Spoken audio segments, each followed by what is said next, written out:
Hi guys! For today's vlog ay dito na naman nga ako sa isang kasalan guys.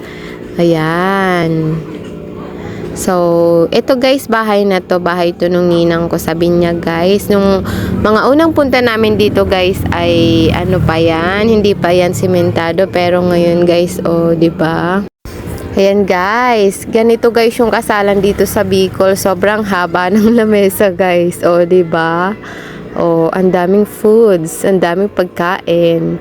And ayan guys, yung mga niluto, ganyan yung design nila guys.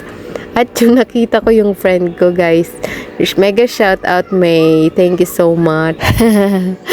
Ayan guys, ayan yung sound system guys.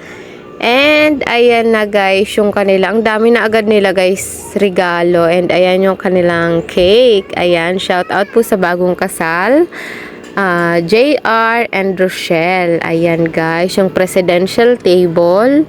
Ang ganda din ng design guys. O, diba? Ang daming foods. Ayan. Thank you so much for watching guys. God bless po.